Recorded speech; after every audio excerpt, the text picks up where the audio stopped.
దేవుని స్తోత్రాలు. మీ అందరికీ ప్రభునామములో వందనాలు. అందరికీ వందనాలు. రండి దేవుని వాక్యాన్ని ధ్యానం చేసుకుందాం. కీర్తనల గ్రంథం తీసుకునండి. 145వ కీర్తన మొదటి వచనం చదువుదామా. రాజువైన నా దేవా, నిన్ను గణపరచెదను, నీ నామమును నిత్యము సన్నతించెదను. అనుదినము నేను నిన్ను స్తుతించెదను, నిత్యము నీ నామమును స్తుతించెదను. యెహోవా మహాత్యము గలవాడు, ఆయన అధిక స్తోత్రము నొందదగినవాడు. ఆయన మహాత్యము గ్రహింప సఖ్యము కానిది. చూడండి, ఇక్కడ దేవుని యొక్క వాక్యంలో మనం చూస్తే, రాజువైన నా దేవా, నిన్ను గణపరచెదను, నీ నామమును నిత్యము నేను ఏం చేస్తాను, సన్నుతిస్తాను, అనుదినము నిన్ను నేను స్తుతిస్తాను అని చెప్తున్నాడు. అంటే దావీదు తన యొక్క జీవితంలో దేవుణ్ణి గణపరచడానికి, దేవుని స్తుతించడానికి, దేవుని సన్నిధించడానికి ఎంత ప్రాధాన్యత ఇచ్చాడంటే, ఎంతో ప్రాధాన్యత ఆయన ఇచ్చాడు.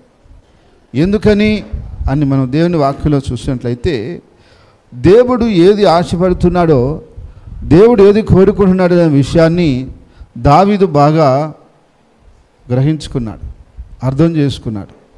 అందువలన దావీదు తన యొక్క జీవితంలో దేవుణ్ణి ఏ విధంగా మనం ఆరాధన చేయాలి, ఏ విధంగా గణపరచాలి, ఏ విధంగా స్తుతించాలి అనే విషయంలో ఆయన బాగా అర్థం చేసుకున్నవాడుగా ఉన్నాడు. కాబట్టి అందుకని ఏమంటున్నాడంటే, నేను నిన్ను గణపరుస్తాను, నేను నిన్ను సన్నుతిస్తాను, నేను నిన్ను స్తుతిస్తాను, నిన్ను ఆరాధిస్తానని చెప్పి పలు సందర్భాల్లో ఆయన చెప్తూ మాట్లాడుతూ ఉన్నాడు. ఎందుకు అని అనే విషయాన్ని మనం ఆలోచన చేస్తే, దేవుడు మన నుంచి మొదటగా ఆశిస్తున్న విషయము అదే కనుక దావీదు ఆ సత్యాన్ని గ్రహించగలిగాడు, దాన్ని అర్థం చేసుకున్నాడు. అర్థం చేసుకుని, నేను నా జీవితంలో దేవుడికి చేయవలసిన ప్రాముఖ్యమైన విషయాలలో ఒకటి ఏమిటంటే, ఆయన నేను స్తుతించాలి, అనుదినము నేను స్తుతించాలి, నిత్యము నేను స్తుతించాలి, నేను ఆయన ఎల్లప్పుడూ మహిమపరచాలి, ఘనపరచాలి అని చెప్పి దావీదు గ్రహించుకున్నవాడై దేవుణ్ణి గణపరచడానికి, దేవుని స్తుతించడానికి, దేవుణ్ణి ఆరాధించడానికి ఆయన ఎంతో సమయం వెచ్చించాడు. హల్లెలూయా. ఏం చేశాడు? ఎంతో సమయాన్ని వెచ్చించాడు. కాబట్టి ఈరోజు మనం కూడా మన యొక్క జీవితంలో ఏమి చేయాలి అంటే, దేవుణ్ణి గణపరిచే విషయంలో, దేవుణ్ణి ఆరాధించే విషయంలో, దేవుణ్ణి మహింపరిచే విషయంలో మనం ఖచ్చితంగా మనము గ్రహింపగలిగిన వారిగా మనం నడుచుకోవాలి. మన దేవుణ్ణి ఆరాధించడానికి, మా బిడ్డలు ఎప్పుడు నన్ను ఆరాధన చేస్తారు, ఎప్పుడు నన్ను స్తుతిస్తారు, ఎప్పుడు వాళ్ళు గణపరుస్తారని చెప్పి మన వైపు ఆయన చూస్తూ ఉన్నాడు. హల్లెలూయా. అందుకని మనం ఏం చేయాలి? ప్రభువుని గణపరిచే విషయంలో, స్తుతించే విషయంలో మనం ఎక్కడా రాజీ పడకూడదు. అంటే మేము ప్రతిరోజు దేవుణ్ణి స్తుతిస్తున్నాం కదా, గణపరుస్తున్నాం కదా, ఆరాధిస్తున్నాం కదా అంటారా? అది ఒక విషయం. మరొక కోణంలో మరొక విషయం ఏమిటంటే, కొన్ని మన జీవిత ప్రయాణంలో కొన్ని మజిలీలు వస్తాయి. అలాంటి సందర్భాలు వచ్చినప్పుడు, అలాంటి పరిస్థితి వచ్చినప్పుడు, అప్పుడు కూడా మనం దేవుణ్ణి స్తుతించే వారిగా ఉండాలి. దానియేలు జీవితంలో ఒక సమయం వచ్చింది. ఏమని? 4 రోజులు ప్రార్థన చేయకూడదు, దేవుణ్ణి స్తుతించకూడదు, ప్రార్థించకూడదు అని ఆంక్షలు వచ్చాయి. అప్పుడు ప్రపంచమంతా కూడా ఇంకా రాజుకి భయపడాలి కాబట్టి అందరూ భయపడుతున్నప్పటికీ దానియేలు మాత్రం ఏం చేశాడంట? అనుదినం ముమ్మారు మోకరించి దేవుని ప్రార్థించుటయందు, స్తుతించుట యందు ఆయన ముందుకు సాగాడట. ఎందుకని? నేను ఈ సందర్భంలో దేవుణ్ణి గణపరచకపోతే నేను ఇంతకాలం గణపరిచి వృధా అయిపోతుంది. ఇన్ని రోజులు నేను దేవునికి దగ్గర నడిచి అది వృధా అయిపోతుంది. ఇలాంటి పరిస్థితి వచ్చినప్పుడే నేను దేవుణ్ణి గణపరచాలి అని నిశ్చయించుకున్నాడు దానియేలు. అయితే దానియేలుకు తెలుసు ఒక చట్టం వచ్చి ఉందని. ఏమని? అలా చేస్తే సింహాల గుహలో అతనిని వేయబడతాడని కూడా తెలుసు. తెలిసినా కూడా చేస్తున్నాడు. ఇది దేవుని గణపరచడం. హల్లెలూయా. మామూలుగా ఎవరైనా చేస్తారు దేవుణ్ణి. అలాంటి నిర్బంధన ఉన్నదని తెలిసి కూడా అప్పుడు కూడా దేవుణ్ణి స్తుతించి దేవుణ్ణి ఆరాధించడం అనేది అది నిజంగా దేవుని గణపరచడం. ఆయన తెలిసే చేశాడు, తెలియకుండా ఏదో అనాలోచితంగా చేయలా. చూడండి దానియేలు 6:10 చూడండి. చూసారా? అటు శాసనము సంతకం చేయబడిందని తెలుసుకొని కూడా, అంటే తెలియక ఏదో చేశాడంటే ఆయన తెలియలేదు కాబట్టి చేసాడు అనుకోవచ్చు మనం. అది తెలిసి కూడా ఏమని తెలుసు? ఒక శాసనం వచ్చింది. ఏమిటది? 4 దినాలు రాజుకు తప్ప ఇంక ఏ చోటు కూడా ప్రార్థించడానికి, స్తుతించడానికి, ఆరాధించడానికి వీలు లేదు అని. అయితే అందరూ అనుకుంటున్నారు ఒక 4 రోజులు గమ్ముంటే మళ్ళా మన ఇష్టప్రకారం మనం చేసుకోవచ్చు కదా అని చెప్పి. అయితే దానియేలు మాత్రము ఈ 4 రోజులు నేను ఎలా ఉండగలుగుతాను దేవుణ్ణి స్తుతించకుండా? నేను దేవుణ్ణి స్తుతించకుండా ఎలా ఉండగలుగుతాను? ఉండలేను. దినము నన్ను కాపాడుతున్నవాడు, పోషిస్తున్నవాడు, నాకు అన్నీ ఇస్తున్నవాడు ఆయన అయినప్పుడు ఆయన నేను స్తుతించకుండా, ఆయన నేను ఆరాధించకుండా ఎలా నేను మౌనంగా ఉండగలను? నేను ఉండలేనని చెప్పి ఆయన మాత్రము యథావిధిగా 10 దినము స్తుతిస్తూనే వచ్చాడంట. అయితే మిగతా వాళ్ళ సంగతి ఏంటి? వాళ్ళందరూ అనుకున్నారు ఒక 4 రోజులు గమ్ముంటే పోదా, ఒక 4 రోజులు గమ్ముగా ఉంటే ఇలా దాటుకుని వెళ్ళిపోతుంది, ఆ తర్వాత మనం మామూలుగా చేసుకోవచ్చులే అనుకున్నారు. కానీ వాళ్ళు దేవుని గణపరిచేవాళ్ళు కాదు. దేవుని గణపరిచేవాళ్ళు ఎల్లప్పుడూ వాళ్ళు గణపరుస్తూనే ఉంటారు, ఎల్లప్పుడూ దేవుని స్తుతిస్తూనే ఉంటారు. అయితే దానియేలు ఒక్కడే దేవుణ్ణి గణపరచాలని, హల్లెలూయా, దేవుని గణపరచాలని ఆయన తెలుసుకున్నవాడే. ఈ శాసనము తెలుసు ఆయనకి, దేవుని గణపరచాలని కూడా తెలుసు. అయితే తెలిసి కూడా యథాప్రకారం రోజుకి 3 సార్లు ఓపెన్గానే దేవుని స్తుతించాడు, ప్రార్థించాడు. హల్లెలూయా. దేవుణ్ణి ఆ విధంగా ఆయన గణపరచగలిగాడు. అయితే ఆయనకు శ్రమ రానే వచ్చిందని మనకు అందరికీ తెలుసు. ఏమన్నది? సింహాల గుహలో వేయబడ్డాడు. సింహం గమ్ముంటుందా? మనోడు తిరుపతిలో అంట పైకి కింద దూకాడంట, తొడగొట్టాడంట సింహాన్ని కనిపోయి. ఆ సింహం ఏం చేసింది?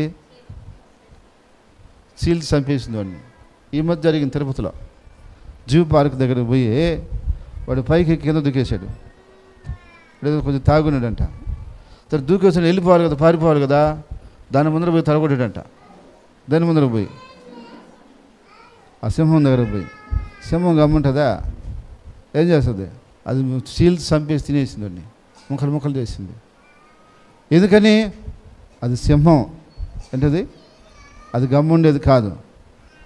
అటువంటి సింహాల మధ్యలో వేశారు ఈ నిద్రపోయి ఎవరిని. అయితే ఎట్టుండాలి ఇంకనా?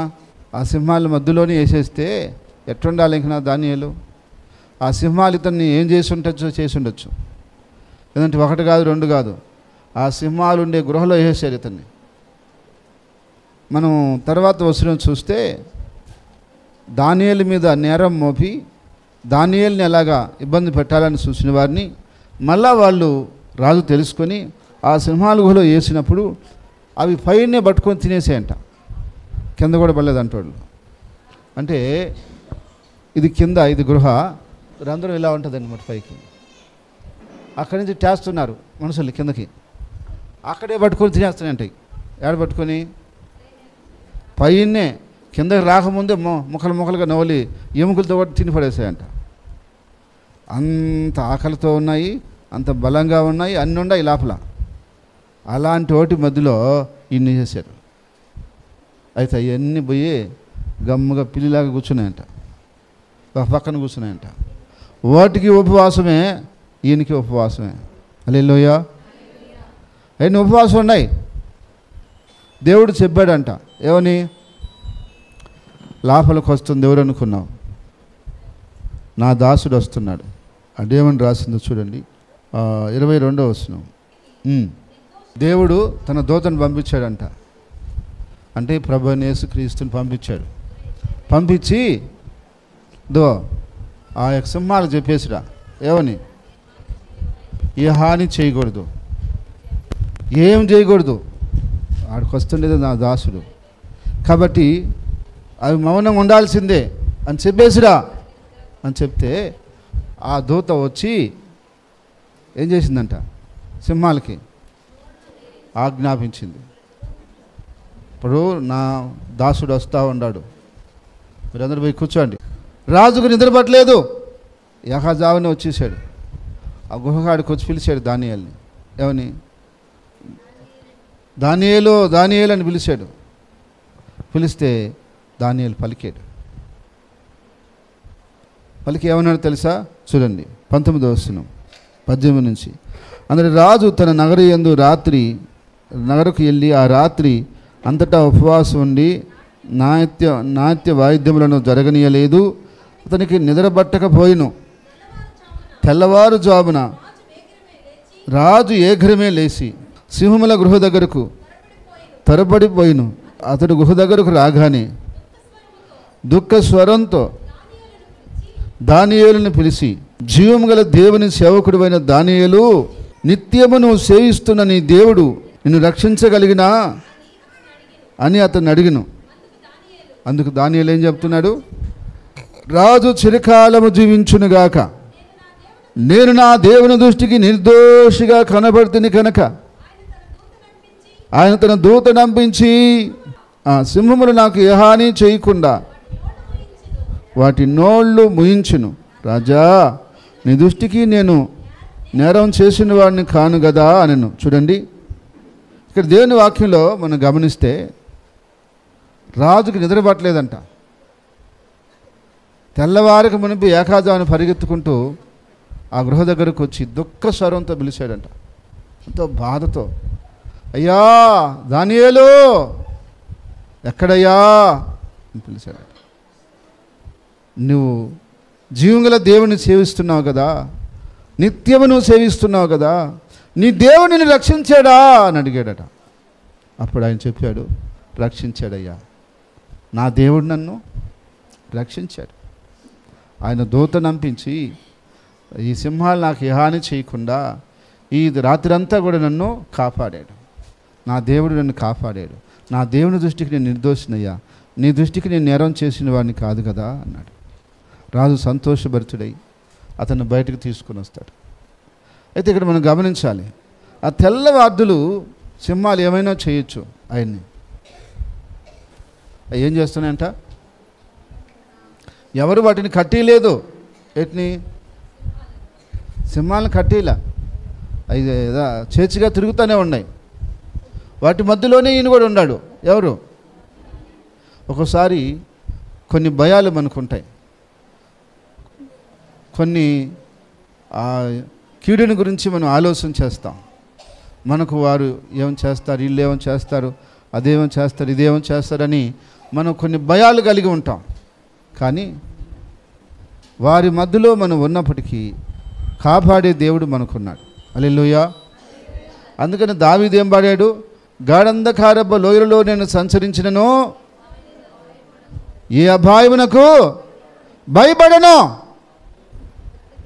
నీ దొడ్డు కర్రయు నా దండము నాకు ఆదుకుంటుంది, నేను తోడై ఉందన్నాడు. ఆ సింహాల మధ్యలోనే ఈయన కూడా ఉన్నాడు. ఆయన చేసేవన్నీ కానీ దేవుడు ఆజ్ఞాపించి ఉన్నాడంట వాటికి ముడటానికి లేదని.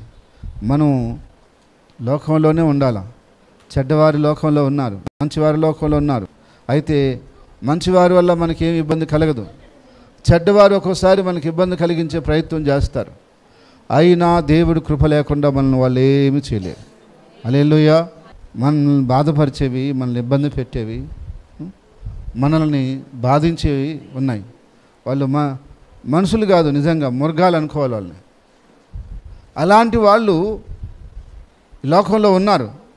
అయితే వారి మధ్యలో మనం ఉన్నప్పటికీ దేవుని కాపుదల భద్రత దేవుడు మనకిస్తాడు. హల్లెలూయా, హల్లెలూయా. మనుషులుగా మనకు భయం కలగచ్చు, కానీ దేవుడు ఆయన భద్రత మనకిస్తాడు. పౌలు ఒకరోజు భయపడి నేను ఈ పట్టణంలో ఉండను అని ప్రభుత్వం అనుకుంటుంటే ప్రభువు చెప్తాడు ఆయనకి, భయపడబాకు, నాకు ఈ పట్టణంలో చాలా జనం ఉంది, నేను నిన్ను వాడుకుంటాను, నీకేం కాదు, నువ్వు ఇక్కడే ఉండంటాడు. హల్లెలూయా. అయ్యా నాకు ఈ పట్టణం మనుషులు చూస్తుంటే నాకు భయం వేస్తుంది, వాళ్ళు వాతావరణం ఏరుగా ఉంది అంటాడు పౌలు. కుదరదు, నువ్వు ఉండు, నేను చూసుకుంటాను అంటాడు. ఎందుకంటే అలాంటి వాతావరణంలో కూడా కాపాడగల శక్తి గల దేవుడు యేసుక్రీస్తు ప్రభువు. హల్లెలూయా. కాబట్టి సింహాలు చుట్టూ ఉన్నాయి, ఆయన మధ్యలో ఉన్నాడు. ఏ సింహం కూడా వచ్చి ఆయన తాకింది కాదు, ఆయన దగ్గరకు వచ్చింది కాదు. ఎందుకని? దేవుడు ఏం చేస్తున్నాడు? ఆజ్ఞాపించి ఉన్నాడు. కాబట్టి మన దేవుడు మన చుట్టూ కంచి వేసి ఉన్నప్పుడు, మనతో ఆయన ఉన్నప్పుడు, ఎలాంటి సింహాలు మనల్ని ముందు నడిచినా, మన ముందు తిరిగినా అవి వెళ్ళిపోవాల్సిందే కానీ తిరిగి మనకు ఆన్ చేయడానికి వీలు పడదు. ఎందుకంటే మన దేవుడు ఊరుకోడు. ఏం చేయడు? ఏమంటాడు చూడండి ఒకసారి, ఆదికాండంలోకి రండి, 31వ అధ్యాయం 24వ వచనం. ఆ రాత్రి స్వప్నమందు దేవుడు సిరియావాడైన లాబాను వద్దకు వచ్చి, నీవు యాకోబుతో మంచి గాని చెడ్డ గాని పలుకుము, జాగ్రత్త సుమి అని అతనితో చెప్పును.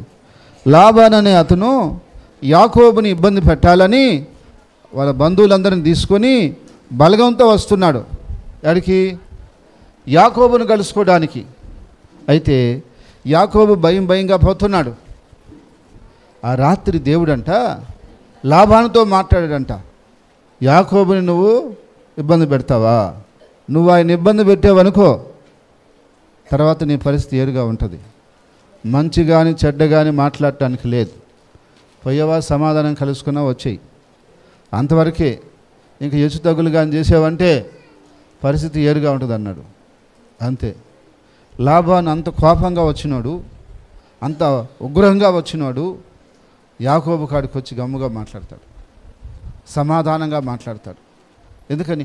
దేవుడు కానీ ఆ రాత్రి లాబానుతో మాట్లాడకుండా ఉంటే లాబాను యాకోబుకు హాని చేయాలనే వచ్చాడు. కానీ దేవుడు ఏం చేశాడు? మంచి కానీ చెడ్డ కానీ మాట్లాడడానికి లేదు.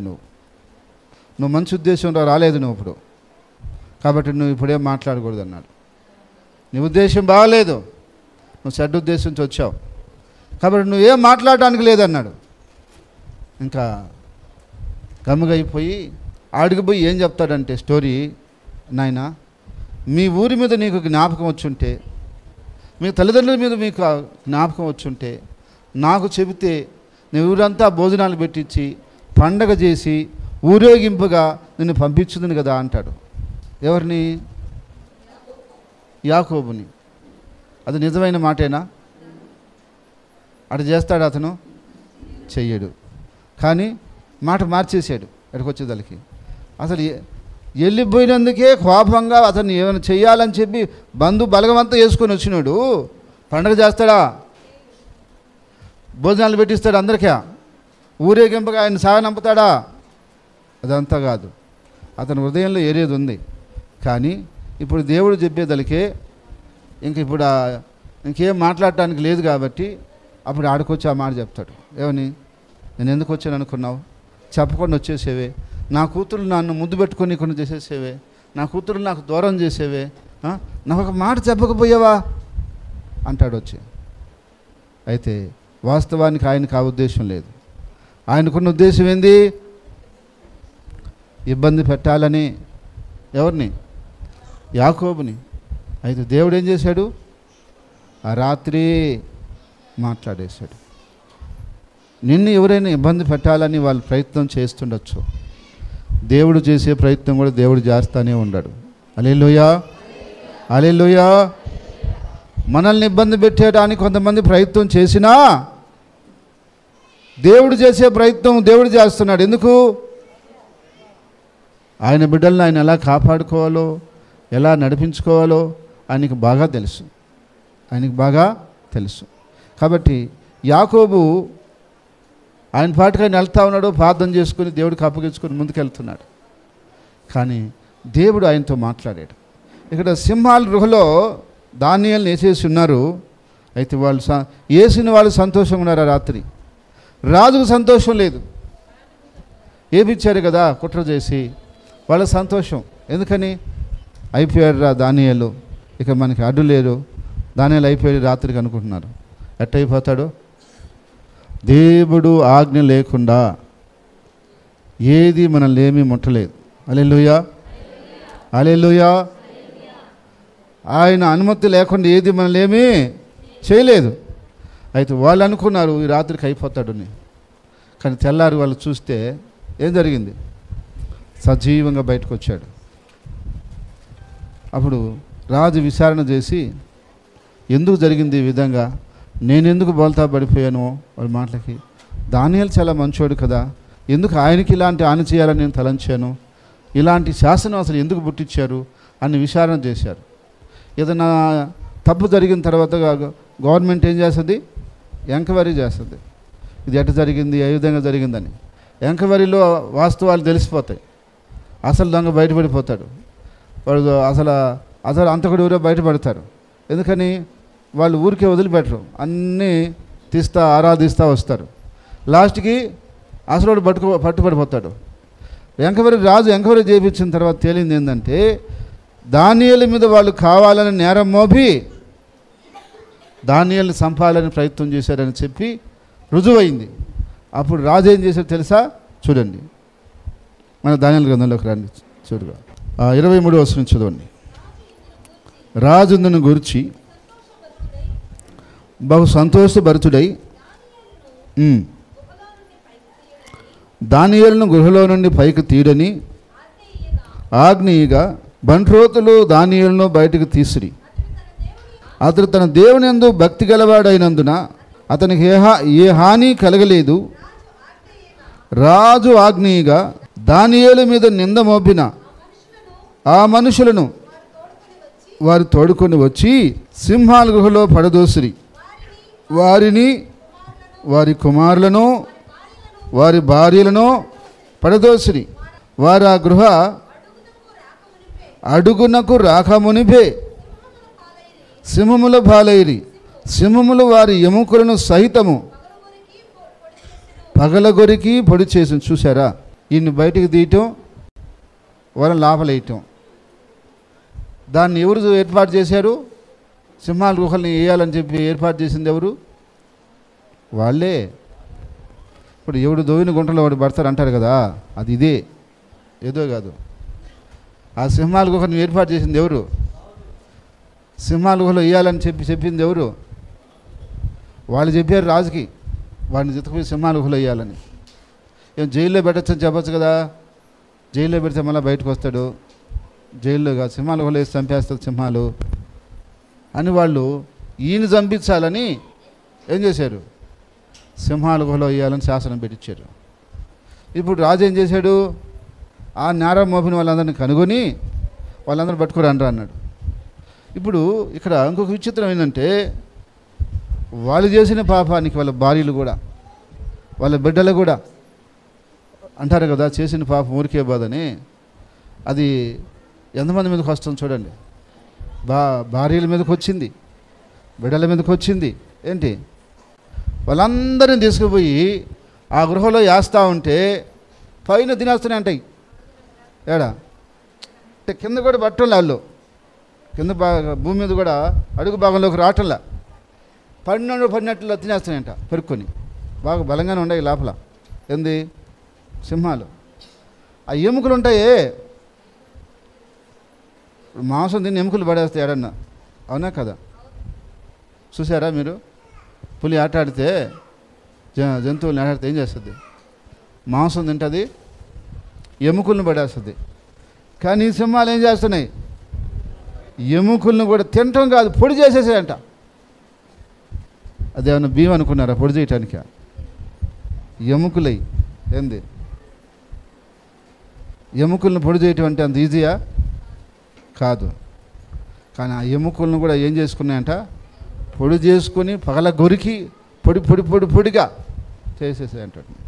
అంటే ఎంత ఆకలి మీద ఉన్నాయో, ఎంత కోపంగా ఉన్నాయి.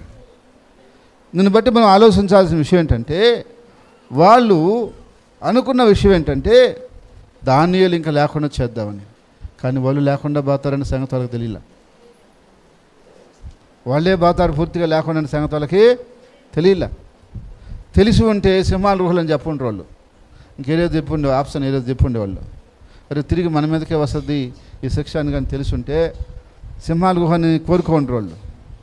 ఈరోజు కూడా చాలామంది ఒకరిని ఇబ్బంది పెట్టాలని చూసి లాస్ట్కి వాళ్ళు ఇబ్బందులు పడిపోతారు. వాళ్ళని బాధించాలని చూసి వీళ్ళు బాధించబడతారు. ఎప్పుడు కూడా మనం ఒక వ్యక్తిని బాధించాలని ఎప్పుడు కోరుకోకూడదు. కోరుకున్నామని లాస్ట్కి అది మనల్ని బాధించే పరిస్థితి వస్తుంది. ఇక్కడ మనం గమనించాల్సిన విషయం ఏంటంటే, ఎందుకు అంత గొప్ప కార్యము దేవుడు దానియేలు పట్ల చేయగలిగాడంటే, మిగతా వాళ్ళు కూడా ఉన్నారుగా, వాళ్ళ పక్షంగా చేయకుండా దానియేలు పక్షంగా దేవుడు ఎందుకు చేయగలిగాడంటే, దానియేలు ఎలాంటి పరిస్థితుల్లో కూడా దేవుని గణపరిచాడు. హల్లెలూయా. అలాంటి పరిస్థితుల్లో కూడా చచ్చిపోతారని తెలిసి కూడా, ఆ శాసనం ఉందని తెలిసి కూడా దేవుని గణపరచడానికి ఆయన మొగ్గు చూపించాడు. ఇన్ని రోజులు మనం భక్తి చేసి ఇప్పుడు మనం దేవుణ్ణి గణపరచకుండా వదిలేస్తే ఇక మనం చేసిన దానికి అర్థమేముంది అని ఆయన లేదు నేను అనుదినం ముమ్మారు ఏం చేయాలి, చేయాల్సిందేనని చెప్పి ఆయన చేస్తున్నాడు. ఈరోజు నేను అడుగుతున్నా, అలాంటి శాసనమే మనకు వస్తే ఎంతమంది మీలో అనుదినము ముమ్మారు చేస్తారు? రాజుకు తప్ప ఎక్కడా ఏ దేవునికి ఆరాధించకూడదు అని వచ్చిందనుకోండి, ఎంతమంది చేస్తారు? దేవుడు ఎందుకు కొంతమందినే దేవుడు ఎన్నుకొని వాళ్ళ ద్వారా గొప్ప కార్యాలు జరిగించాడంటే, వాళ్ళు ఆ విధంగా నిలబడ్డారు ప్రభువుని గణపరచడాని కోసం. అయితే ఒకవేళ అలాంటి పరిస్థితి వాళ్ళు వచ్చినా కూడా మన జీవితంలో మనం ఆశ్చర్యపోని అవసరం లేదు. వాళ్ళు వస్తే కూడా ఏం చేయాలి? నిలబడతారా? ఇప్పుడు చెప్పటం కాదు, అప్పుడు చేయండి. దేవుని స్తోత్రం. హల్లెలూయా. అందుకని ఒకవేళ మనకు సింహాల గుహే రాకపోవచ్చు, హల్లెలూయా, అలాంటి అభ్యంతరము, అలాంటి ఇబ్బంది మరొకటి రావచ్చు. అప్పుడు చెప్పాలి, నిజమే, నేను ఖచ్చితంగా ప్రభుని ఈ సమయంలో కూడా గణపరుస్తాను, ఆరాధిస్తానని చెప్పాలి. అలా నువ్వు ఆరాధించగలిగితే నీ పక్షంగా దేవుడు గొప్ప కార్యాలు చేయగలుగుతాడు, ఆశ్చర్యకార్యాలు చేస్తాడు. ఈరోజు దానియేలు గురించి ఎందుకు చెప్పుకుంటాం మనం? ఇంకా లేరా జనం ఆ రోజుల్లో? దానియేలు ఒక్కడేనా? ఇంకేం జనం లేరా? అంటే ఈ ఇజ్రాయెల్ ప్రజలందరిలో ఒక దానియేలు ఒక్కడే ఉన్నాడా? వాళ్ళు కూడా ఉన్నారు. వాళ్ళు ఏమనుకున్నారంటే, ఒక నెల రోజులు ఎత్తుకొచ్చిన బాధలో గమ్ముగా అయిపోతే మళ్ళా మనకి మామూలుగా ఈ చట్టం అనేది పోద్ది. ఏ చట్టం? శాసనం నెల రోజుల కొరకు అది రాసిందే. ఈ శాసనం పోతుంది, ఆ తర్వాత మళ్ళీ మనం చేసుకుందాం అనుకున్నారు. కానీ దానియేలు అలా అనుకోలేదే. నా దేవుణ్ణి ఇప్పుడు కూడా నేను ఘనపరచాలి, ఆరాధించాలి అని అనుకొని దేవుని ఘనపరిచి ఆరాధించాడు. కాబట్టి దేవుడు ఆయన పక్షంగా గొప్ప కార్యాలు చేశాడు. ఈరోజు మనం కూడా అలా దేవుడి కోసం నిలబడగలిగితే, హల్లెలూయా, దేవుణ్ణి ఆ విధంగా ఘనపరచగలిగితే, ఆరాధించగలిగితే మన ద్వారా కూడా, మన పక్షంగా కూడా దేవుడు గొప్ప కార్యాలు జరిగించునుగాక. ఆమేన్. ప్రార్థన చేసుకున్నాం. ప్రేంగుల తండ్రి, పరిశుద్ధమైన దేవానికి స్తోత్రాలు చెల్లిస్తున్నాం నాయన. ఇంతవరకు నీ కృపను బట్టి, నీ సహాయాన్ని బట్టి మీరు మాతో మాట్లాడి ఉన్నారు. దావీదు తన జీవితంలో నిత్యము నిన్ను స్తుతించటమో, ఆరాధించటమో, ఘనపరచటమో నేర్చుకున్నాడు. అన్ని సమయాలలో, అన్ని వేళల్లో నిన్ను ఆయన స్తుతిస్తూనే వచ్చాడు. ఈరోజు మేము కూడా నా ప్రభువా అన్ని సందర్భాల్లో, అన్ని విషయాల్లో, అన్ని వేళల్లో నిన్ను స్తుతించే, ఘనపరిచే, ఆరాధించే ఆ అనుభవంలో మమ్మల్ని ఉంచండి దేవా. ఏదో మాకు అనుకూలమైనప్పుడు నేను స్తుతించేది, అనుకూలం కాదు మాకు ఇబ్బంది వస్తుంది అనుకుంటే నిన్ను మానేసేది కాదు. ఎలాంటి పరిస్థితి అయినా, ఏ స్థితి అయినా నిన్నే స్తుతించి ఆరాధించే అనుభవంలో మమ్మల్ని నడిపించమని యేసుక్రీస్తు నామములో ప్రార్థించి స్తుతిస్తున్నాను తండ్రి, ఆమేన్. క్రీస్తునందు ప్రియ సహోదరి సహోదరులందరికీ ప్రభు యొక్క నామములో వందనాలు తెలియజేస్తున్నాను. గత 28 సంవత్సరాల నుండి ప్రభు యొక్క పరిచర్యలో కొనసాగటానికి ప్రభు ఎంతగానో కృప చూపించుకున్నాడు. అయితే ఈ సంవత్సరం నుండి జీసస్ సేవ్ టీవీ ద్వారా దేవుని వాక్యాన్ని అనేకులకు అందించడానికి దేవుడు మా మీద ఎంతో కనికరం చూపించున్నాడు. దేవుని వాక్యాన్ని ప్రతి వారం మీకు ఈ ఛానల్ ద్వారా అందిస్తున్నాం. ఈ వాక్యం ద్వారా మీరు బలపరచబడుతున్నట్లయితే తప్పకుండా మీ స్పందన మాకు తెలియచేయండి. ఇలాంటి స్వచ్ఛమైన యథార్థమైనటువంటి వాక్యం కొరకు మీరు ఆశపడుతున్నట్లయితే, ఎదుగుతున్నట్లయితే మా ఆరాధనలో పాల్గొనండి. తప్పక దీవెన పొందండి. ప్రతి ఒక్కరిని ప్రేమపూర్వకంగా ఆహ్వానిస్తున్నాం. అందరికీ వందనాలు. Address grace fair hall, Edayapalem, railway station road, Nellore. Branch సంఘాలు గూడూరు, నెల్లూరు, నాయుడుపేట, జయంపు, ఆర్మేన్పాడు, రామరెడ్డిపాలెం, కామిటిగుంట. తప్పకుండా మా యొక్క ఆరాధనలో మీరు పాల్గొని దీవెన పొందాలని కోరుతున్నాం.